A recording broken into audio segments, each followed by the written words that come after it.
Welcome, welcome, welcome to another episode of Silence is Golden. What the hell are you doing here? Hi. Wow, I'm Troy Dean. And I'm Judy Mack. Where's Simon? Simon is lounging by the pool in Bali as we speak. In Bali. I know. In Bali. Hope you have a great time, Simon. Hope you get Bali belly.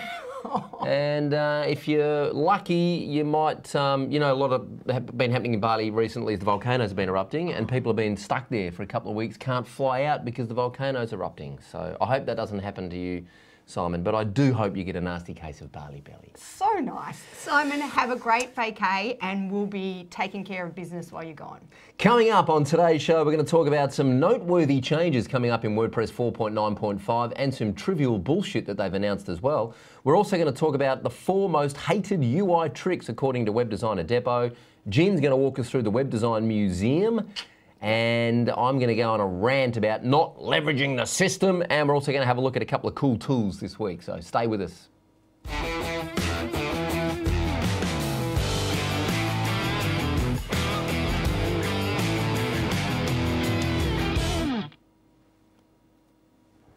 Oh, we're back. Here we go. We're back. Just making sure the phone is on silent. Just looking through the pre-show checklist here, and it says, everyone, all phones on silent. And I just went, oh, I should have done that before we went live. That's why it says pre-live checklist. So I've just made sure my phone's on silent. We're all good? We're all good. Okay. Microphones. Oh, that's a great screenshot, isn't it? That's a fantastic screenshot. Microphones are on, and Ray can hear the sound. Is that good? Yep, great. The pre-live checklist is working. Now, if we could just do it before we go live next week instead of when we're live, that would be even better. How you doing? Good.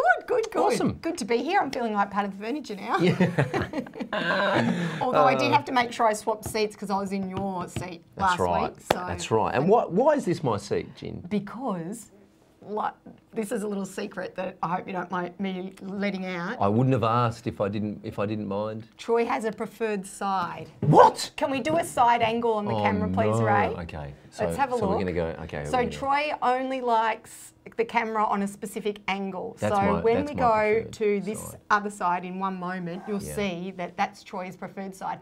I can't tell the difference. There we go.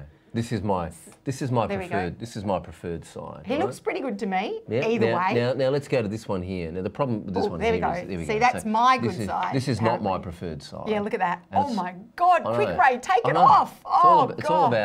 It's all about the shape of the nose. Now, Simon did actually think that my nose was broken when he got to know me. Yeah. And it's because I just got this little ski jump at the end of my I can nose. see it. Oh, thanks, great. That's why that is my preferred side. That's why I sit on this side here so that when Ray does go to that camera, we don't accidentally catch my right profile and we get that little ski jump on the end of my nose. There we go. All right, so we're all set up. We're all set up. Tell me what's going on today for the show. Well, there is, we are going to have a look at a couple of things. Last week I was in Sydney, of course, and you guys ran an excellent show last week without me. I was very impressed and had a little bit of FOMO. I shed a tear on Tuesday night while I was watching the replay in my hotel room, and I did have a little bit of FOMO. Oh, we did miss you. Yeah. Actually, last week I took the day off for my wife's birthday. That's why I couldn't do the show. Right. And I flew up to Sydney on Wednesday. So there are some things to talk about. There are some developments. There are some things that have happened. WordPress 4.9.5 has come out and there's a few developments there. And there's a couple of other things that we should talk about. So why don't we dive into what happened last week? Stuff that happened. WordPress 4.9.5 is coming out and, in fact, I think it's out actually. And there's a couple of things going on here.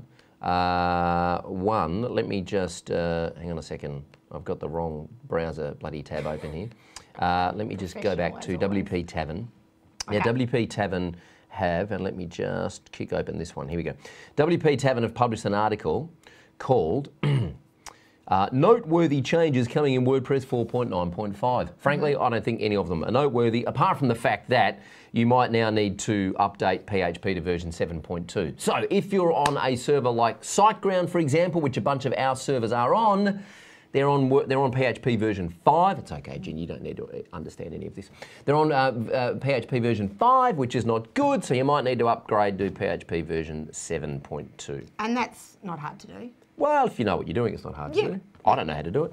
But luckily, we've got Jay and Pat and George and Brian that know how to do this stuff. So we're set. We're set. Okay. Couple of other things. The cheat and error message has been replaced because apparently it was a little bit offensive. Ooh. I think that's, a little bit of bullshit. But anyway, I think people are just being a little bit too sensitive about that. And what about Hello Dolly? Well, here we my go. gosh. There we go. Look at that, hey?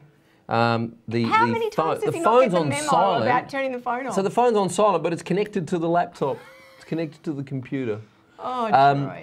And offensive lyrics have been removed from Hello Dolly. What were the offensive lyrics? There was some, apparently, so Hello Dolly is a little plugin that quotes some lyrics from the jazz tune. Yeah. And there are some lyrics in the Louis Armstrong version of Hello Dolly that some people thought were a bit offensive and a bit sexist. I don't know what the lyrics are.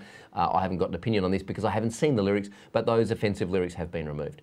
However, I actually think the most notable change in version 4.9.5, which isn't actually mentioned in this article, which I think is a little bit remiss of the people at WP Tavern, Jeffro, I'm looking at you, my friend, is the fact that they have introduced a call-out to try Gutenberg. Now, Gutenberg, as we know, is the new whiz-bang WordPress page builder, blocks builder kind of thing. And that's coming in version 5, but in version 4.9.5 there is now a call out up the top, and I'm going to share my screen here and show you what it looks like. Here's a version of it. This is now I'm not exactly sure if this is the final version, but here's a version of what it might look like on the iPad Pro. So the call out is for anyone who wants to try, or is there a certain limit to it? It's a good question. I don't know. I think it's anyone who basically what the call out is hey, if you want to get involved and you want to try Gutenberg, download it today. So it's basically an ad at the top of your WordPress dashboard now that encourages you to start using Gutenberg. I actually think this is very interesting, and I actually think this is something that we need to be aware of. I'm not sure if our clients are going to see this, if our clients log in as admins, which we don't suggest you do, but anyway, if you do, our clients might be seeing this, so this is interesting. I think it's something that you need to be across. Gutenberg obviously is slated for release in version 5. It's not ready yet, so try not to use it on production sites. We're testing it internally here, of course, because we're going to make videos for it to include in the Video User Manuals plugin. But we're having a few little issues with it because we don't quite think it's finished. So just be aware of this. If your clients log in the version 4.9.5, they may see this. I don't know if they will, but they may. So something to just be aware of. Very good. All right, moving on. 4 Most Hated UI Tricks was published on Web Designer Depot, I think this week. And this is interesting. So they mentioned a couple of things that I'll just scroll through. Pop-ups, they mentioned that pop-ups, now of course UI is user interface, or sorry, user experience, no, user interface. They're saying that pop-ups are a hated thing. How do you feel about pop-ups? Everyone hates them, but they seem to work. So what? Well, do you opt in to a pop-up? Only if it's Troy Dean in WP Elevation. Well, of course. No, Enough I've said. got to say, I've never opted in from a pop-up. I do find them annoying, always press close. And I also hate them when they say something like, no, I am going to lose out on this one, thank you. So it's a real negative when you say no. That annoys me. Yes. But yeah, I'm not a fan of the pop-ups. What about you? Oh, I was just thinking, I think we do that in some of our pop-ups. Troy. No, I'm happy to keep running my mediocre business the way it is. I don't want your help. Yeah, that what we really say? gets me. Yeah. Now, aren't you on Brian Clark's list? Yes. How did you get on his list? What's his newsletter? Further. Further. Yeah. Good newsletter, by the way, Brian. Really Love the good. work. How Yeah. did you get on his list? That's a good question. I don't know. It was a long time ago. Perhaps a pop-up? Ooh. I don't We'd know. like to trace that those Okay. breadcrumbs back. Anyway, pop-ups work. There's no doubt pop-ups work. We have built a very good business and a very large email list on the back of pop-ups. Here's my take on pop-ups. Pop-ups can be annoying. I find pop-ups annoying sometimes, but pop-ups can also be very useful and very helpful for the business and for the visitor if the offer is right and if the timing of the pop-up makes sense. So a couple of things we do. We try not to show a pop-up on the first page that someone visits in our website. We make sure they visited a couple of pages before we show the pop-up. We wait until they've been on the site for 10 or 15 seconds before we show the pop-up. And we try and make the pop-up relevant to the page that they're on. That's good. So it's like, you're enjoying this article. If you want to go further or download the checklist, here's the thing. They do work. So I think it's about being tasteful with pop-ups. Okay. I think that's the advice. And they that will I would run give. their time, I think. They will, They will. But for now, they're still working. Yeah, I mean, one thing I like about pop-ups is actually asking for permission. So you basically put a button on the page that says, hey, do you want to download the checklist? They click the button and then the pop-up appears and they put their name and address into the pop-up. That works really well, like the two-step confirmation. Yep.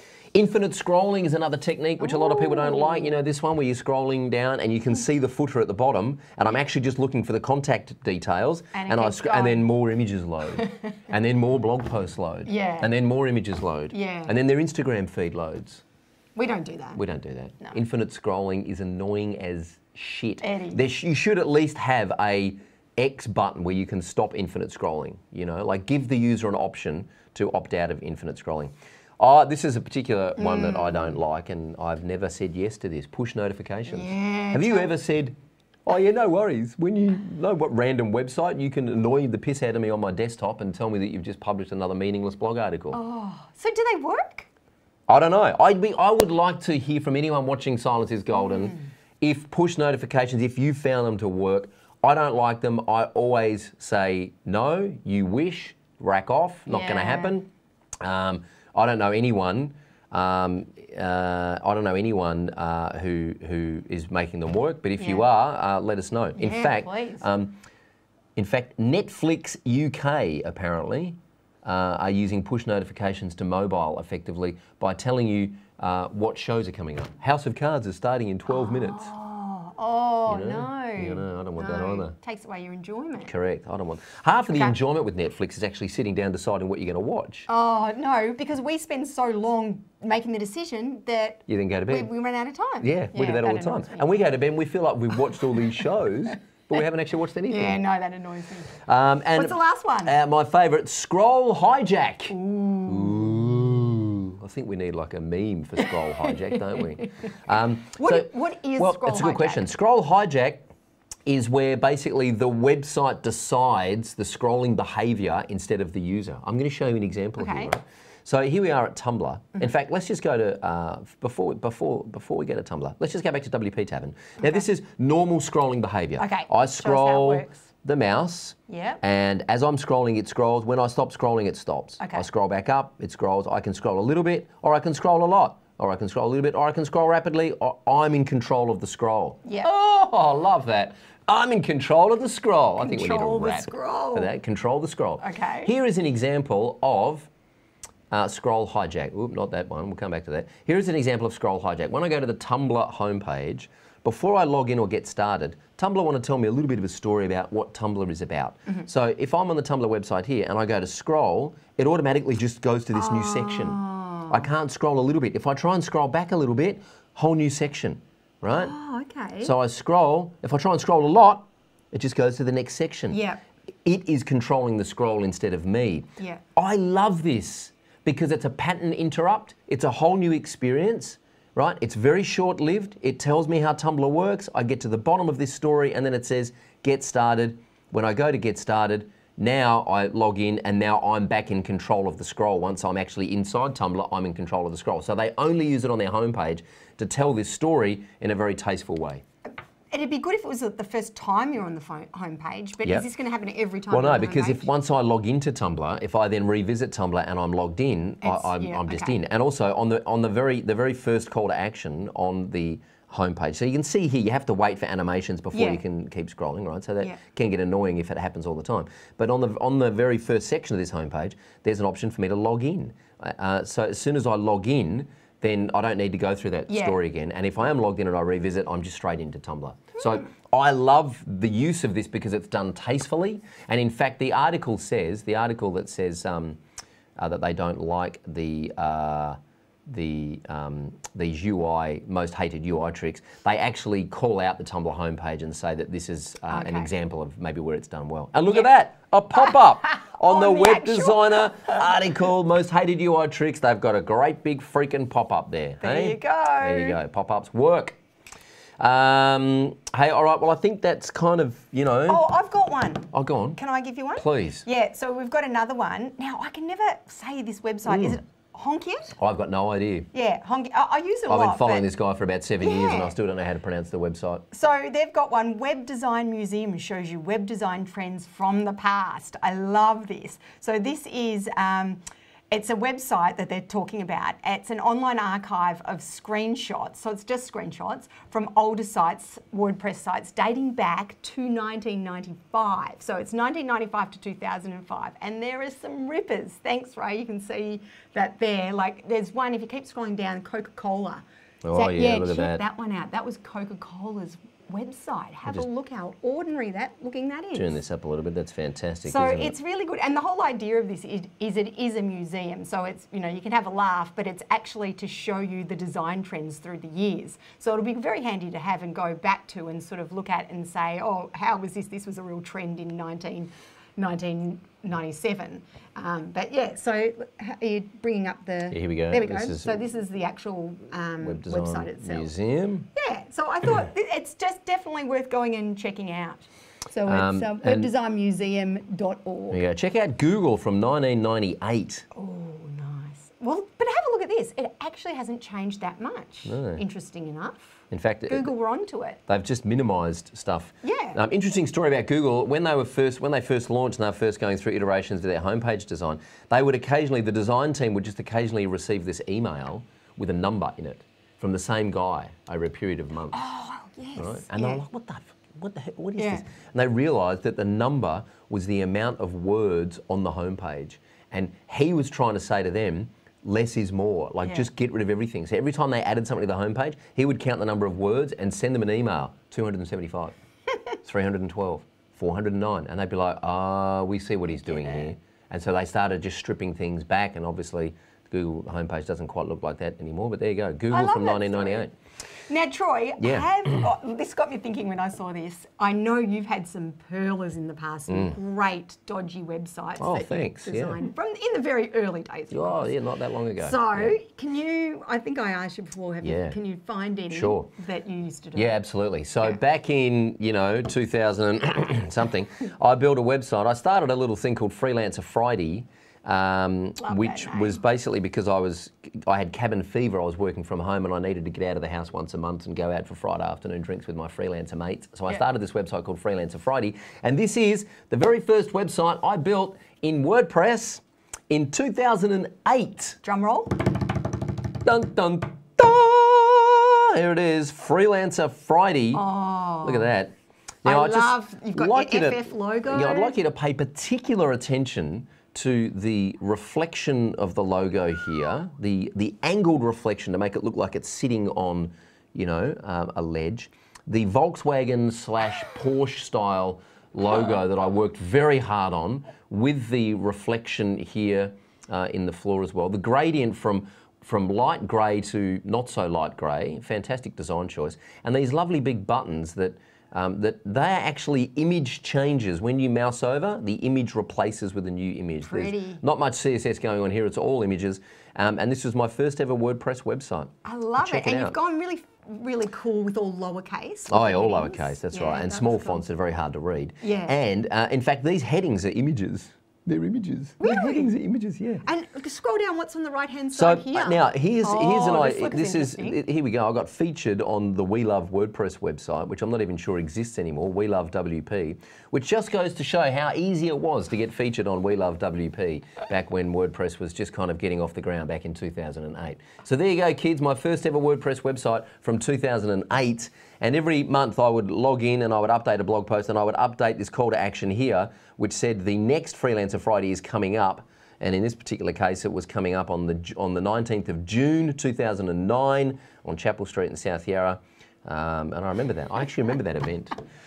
There you go. Oh, there you go. That's actually not too bad, I'm going to say. In other news, this is actually how I built my consulting business, by running these Freelancer Friday events once a month and meeting a whole bunch of people and picking up a whole bunch of work. So there was method behind the madness. There was method behind the madness. Yep. All right, let's roll into something that I've been thinking about this week that really pisses me off. This pisses me off. Now, something that I've been deep in systems this week, Gin. Up in Sydney, speaking with Brian, my business partner, and I'm talking about systems in the business. And what really pisses me off is not leveraging the system. And I say this about myself as much as anything. But what really pisses me off is doing the same thing over and over again and not getting any maximum return on that investment, right? So I'm going to give you an example. one thing, very early on, and I'm going to show you a little bit about the video user manuals plugin a little bit later in the show, but very early on in my career, I realized that I had to teach people how to use WordPress. And that was fun the first time for me. And the second time I did it for my next client, it was fun for them, but it wasn't so much fun for me. And then the third time I did it, it was as boring as batshit for me, but still fun for the client, right? And I realized I'd rather stab myself in the face with a plastic fork than do this again. So how do I leverage the system? And so I sat down and wrote a 100-page Word document with 85 different screenshots to teach someone how to use WordPress, and I would just hand over that PDF. I actually printed the bloody thing out, handed it over and went, here you go, this is how you use WordPress. And then of course we turned that into the video user manuals plugin. So I just want to encourage, and I see this all the time, I see waste in businesses and in lives all the time because people aren't leveraging the system, and it really pisses me off. So I just ask you to have a look at what you're doing in your business and ask yourself how, if you're going to do something more than once, how you can either delegate it, automate it, or the great example is someone asks you a question on email or someone asks you a question in a client meeting. Instead of answering that question to that client and then answering the same question to the next client and then answering the same question to the next client, here's an idea. Write a great blog post about it, publish that blog post, and email your client and say, hey, you know that conversation we had yesterday where you asked about accelerated mobile pages, which they often ask about, and mobile search results? Well, I published a blog post to answer that question. Here it is. I thought you might find that helpful. And by the way, now you've got a blog post that you can send to a whole bunch of people who are potential leads in your ecosystem, and position yourself as an expert, and leads will come in the door. So leverage the system is the key message this week. I like it. Yeah. And we do that a lot just day to day with our support tickets that we get in. We always, if we're getting repeated questions, we either look at, okay, is this process broken? And if it is, go back to what do we need to do so we don't get these questions in all the time? Or if it's just a simple answer, we'll do a canned response, set it up so everyone can just go bang, one button, canned response. Perfect. Yeah. All right. Hey, let's dive into the Facebook group and answer some questions. Yay. Let's get unstuck. Now, the main question this week comes from Joel Diaz, who I had lunch with recently. He's based here in Melbourne, and he emailed me during our recent launch and said, hey dude, I'm really thinking about joining your program, but I want to come and have lunch with you and make sure you're not some kind of two-headed psychopathic monster. And I said, cool, because I want to find out that you're not a two-headed psychopathic monster too. Turns out we're not. So he joined the program, and now he has this question. So Joel is a WordPress consultant building WordPress websites for clients. He has this question: how do you minimize risk in a project? In other words, how do you minimize the risk of saying yes to a project and then realizing it's going to take a shitload longer than you anticipated and there's no budget left in it? How do you reduce the complexity and the scope of proposals? And how do you make a service more of a product? All right, I love this question. This is a meaty one. Yeah. The way to do it is to have a look at the commonalities in a particular service. So I know Joel does a little bit in terms of lead gen and campaign work for clients, right? So what you want to do is you want to say, okay, if I build a project for client X, and then I'm going to build a similar project for client Y and a similar project for client Z in a month's time, what are the common elements that are in those projects? How do I write very basic documentation and systemize building each of those elements? How much are those elements going to cost me to have built by somebody else? How do I then price those elements and put them together in a pre-packaged product that I can go to the client? And when the client says, I have this particular problem, for example, I'm a removal company and I need more leads, you say, great, I've got this product called the lead generation machine for removal companies, and it includes X, Y, Z, and this is the cost. Rather than designing a bespoke service for that client, you literally sell them a product. And the difference is that a product is something that you can repeatedly produce for a predictable result, and you can train other people how to do it. Now, WP Elevation is a great example of a service that we've turned into a product. I was coaching and consulting with WordPress consultants one-on-one over the email and over telephone, and instead of doing that, I leveraged the system and recorded those lessons as videos, put them up in a membership website. We now have some support staff and marketing staff and customer happiness staff and design staff and development staff that all help us deliver that product to our customers rather than delivering it as a bespoke service to each client who walks through the door. Same outcome, same result, same content, just packaged up as a product and then you can serve lots of people rather than selling it as a service and serving one at a time. Makes sense. Make sense? Yeah. Cool. Easy. There you go, Joel. Hope that answers that question. Yeah? Yeah. Sweet. Hey, talking about leveraging the system, I did mention we're going to have a look at the video user manuals plugin, so let's dig into this week's gold nugget. Time to dig into the gold nugget. All right, we are going to talk about the video user manuals plugin this week because two reasons. First of all, it's a bloody darn good product. Second of all, it was built on pop-ups. This entire business, video user manuals, was the forerunner to WP Elevation. And we built this thing up to doing about 120 grand a year in revenue when my business partner and I were still doing consulting work. Yeah. So this was kind of like a little side hustle for us that was ticking along. We'd collected about 8,500 or 9,000 email addresses in our email database from pop-ups. And we used that email database to launch WP Elevation. And this plugin is basically how to train your clients to use WordPress, but instead of doing it one-on-one, how to do it as a product rather than a service, yeah? So let's come on over and have a look at the screen here, and I'll just walk you through a couple of the key features for those of you who are not aware. This is the beautiful website. Oh, we're in the way there. We are in the way, Ricardo. yeah. Maybe take us out of the equation for a second, Ray, and we'll just have, there we go. There we go. There's Manuel, that's Manuel. Manuel. We've got 4 little figures, so We do. they've all got names. Do you know what their names are? Ricardo, Manuel, Play, what's Play? Something that's similar to Play? Stoppard is stop. Stop. Manuel is actually play. Oh. Ricardo is record. Yeah. And Faustina and Rewinder are rewind and fast forward. I wouldn't have remembered those ones. It's called video user manuals. And if you're still wasting time training your clients to use WordPress, then video user manuals does the job for you. I'm just going to take you straight into the tour and features page here and just walk you through a couple of the key features. For those of you who don't know, there is a little video here. It's a 2-minute setup video that shows you how to set up. And here are the characters here. Manuel. Oh, look at that. There's a pop-up. Oh, pop-up Whoa, time. the 3 essential ebooks for all WordPress developers. Now you'll notice it didn't come up on the first page. Yeah, It came up on the second page. So I've been on the website for probably over 15 seconds. Yeah, over 15 seconds. Yeah. And it's very relevant to me as the user, right? 3 essential ebooks for all WordPress developers. Your name, your email, download the ebooks. Look at that, hey? Fancy. Look at that. There you go. I'm going to say, there we go, look at there, the 3 ebooks. I'm going to say, no, I don't want them right now. Yep. And here are our characters. Manuel, Stoppard, Ricardo, Faustina, and Rewinder are all sitting down watching the setup video. So, very, very quickly, Video User Manuals has about 85 video tutorials in the back end to teach your client how to use WordPress. You can completely rebrand it. This little animated GIF here shows you how you can rebrand the plugin and put your own logo on it. There are some sample videos you can watch here. We have them in American, British, and Australian. And the Australian voiceover guy is very versatile, I must say. Oh, I know, but I'm thinking we need a new one.